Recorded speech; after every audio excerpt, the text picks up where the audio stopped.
Breaking news, মধ্যপ্রাচ্যে মহাযুদ্ধের দামামা। সৌদিতে ড্রোন হামলা ও বিশ্ববাজারে তেলের মূল্যে ধস রিয়াদ তেহরান। 2 মার্চ 2026 আজ সোমবার ভোরে সৌদি আরবের জ্বালানি শিল্পের প্রাণকেন্দ্র রাস্তানুরা তেল শোধনাগারে ইরানের ড্রোন হামলায় মধ্যপ্রাচ্যের পরিস্থিতি এক ভয়াবহ মোড় নিয়েছে। গত 28শে ফেব্রুয়ারি আমেরিকা ও ইসরায়েলের যৌথ অভিযানে ইরানের সর্বোচ্চ নেতা আয়াতুল্লাহ আলী খামেনির মৃত্যুর পর ইরান প্রতিশোধ হিসেবে এই বিশাল আক্রমণ শুরু করেছে। আজকের ঘটনার মূল পয়েন্টগুলো: সরাসরি আঘাত। ইরানের তৈরি শক্তিশালী শাহেদ বিয়োগ 136 ড্রোন রাস্তানুরার আকাশ প্রতিরক্ষা বলয় ভেদ করে আঘাত হানে।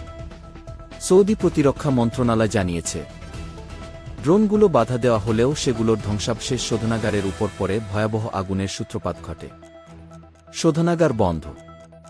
নিরাপত্তার খাতিরে সৌদি আরামকো তাদের রাস্তানুরা শোধনাগারের কার্যক্রম সাময়িকভাবে স্থগিত করেছে।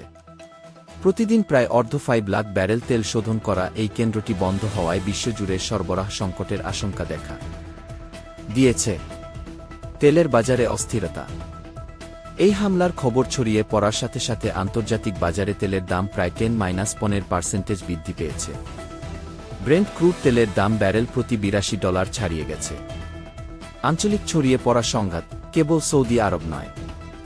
ইরান আজ কুয়েত, সংযুক্ত আরব আমিরাত, দুবাই ও আবুধাবি, কাতার এবং বাহরাইনেও ড্রোন ও ক্ষেপণাস্ত্র হামলা চালিয়েছে। কুয়েতে অবস্থিত মার্কিন দূতাবাসেও হামলার খবর পাওয়া গেছে। মার্কিন যুদ্ধবিমান বিধ্বস্ত। কুয়েতের আকাশে ইরানের ড্রোন মোকাবিলা করতে গিয়ে যান্ত্রিক ত্রুটি বা ফ্রেন্ডলি ফায়ারে 3টি মার্কিন বিয়োগ-15 যুদ্ধবিমান বিধ্বস্ত হয়েছে।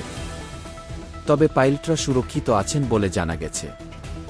বিশ্লেষকদের অভিমত। আন্তর্জাতিক রাজনীতি বিশ্লেষকরা বলছেন, এটি কেবল একটি হামলা নয়, বরং ইরান তাদের অপারেশন ট্রু প্রমিজের মাধ্যমে জানান দিচ্ছে যে তারা পুরো অঞ্চলের অর্থনীতি অচল করে দিতে পারে।